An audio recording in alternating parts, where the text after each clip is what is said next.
L'IA souvent critiquée pour sa consommation électrique affolante, accusée d'être un gouffre énergétique. Alors face à ces critiques, les géants de la tech tentent de rassurer, certains diront de minimiser en donnant des éléments chiffrés sur la consommation. Oui, alors c'est intéressant parce que c'est vrai que l'IA, ça consomme de l'électricité. C'est pas un mystère, c'est à que la ce mode soit de dire pour ça, ouais. entraîner les modèles et puis pour les utiliser au quotidien, c'est vrai. Mais c'est intéressant d'avoir des éléments précis parce qu'il y a eu beaucoup d'estimations assez alarmistes, parfois un peu farfelues. On a lu que, par exemple, un prompt sur ChatGPT, c'était l'équivalent de la consommation d'une ampoule pendant 20 minutes ou ce genre de choses.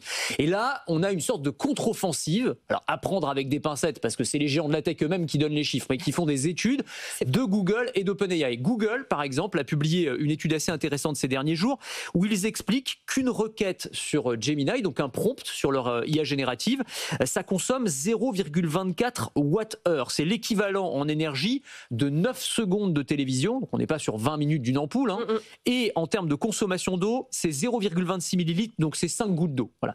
Et Sam Altman, le patron d'OpenAI, quelques semaines auparavant, avait donné d'autres chiffres, lui disait un prompt sur ChatGPT, c'est 0,34 Wh, donc c'est l'équivalent d'un four en une seconde en termes de consommation électrique, et c'est 1/15 de cuillère à café en termes de quantité d'eau. Alors, je sais pas, j'ai pas le taux de conversion entre les gouttes d'eau et les cuillères à café. Bon. C'est toujours un peu compliqué de comparer des pommes et des bananes, mais on est dans un ordre de grandeur qui est similaire et qui est quand même assez loin des estimations un peu folles qu'on avait vues jusqu'à présent. Encore une fois, à prendre avec des pincettes parce que ces chiffres viennent des géants de la tech eux-mêmes. Mais c'est intéressant. Et ce qui est intéressant aussi, c'est la tendance vers de plus en plus d'efficacité énergétique parce qu'on a des architectures de data centers qui sont de plus en plus efficaces. On a des puces qui sont de plus en plus efficace, ce qui fait que la quantité d'énergie utilisée par un prompt a été divisée par un facteur de 33 en l'espace d'un an chez Google, par exemple, ce qui est pas mal. Les chiffres sont vraiment intéressants, mais vous l'avez dit, ça sort de la tech et surtout les usages augmentent considérablement. Est-ce que ça compense? Non, alors clairement pas. Et c'est pour ça que, encore une fois, il faut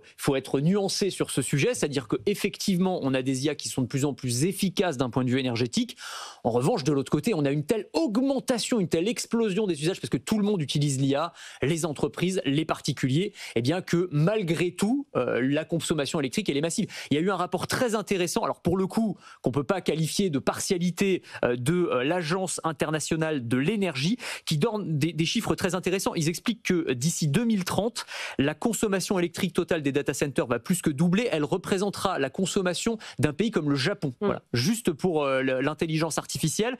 Et ils expliquent que à ce moment-là, les États-Unis consommeront plus d'électricité pour faire tourner leurs data centers que pour la production d'acier, d'aluminium, de ciment et de produits chimiques. Donc de toutes les électro-intensives, les industries électro-intensives combinées. Donc si on résume, on a des IA de plus en plus efficientes, mais une consommation qui, heureusement ou malheureusement, va continuer à exploser et qui fera que la consommation électrique continuera à monter. Alors est-ce qu'il y a des choses à faire? Parce que ça, on le sait, ce mouvement-là, il est là. Qu'est-ce qu'on peut faire pour limiter l'impact que va avoir l'IA en termes de consommation électrique? La solution, elle viendra de l'innovation, parce qu'on ne va pas freiner les usages. Je pense que, comme je dis souvent, on n'arrête pas la marée avec une serpillière. Clairement, l'IA...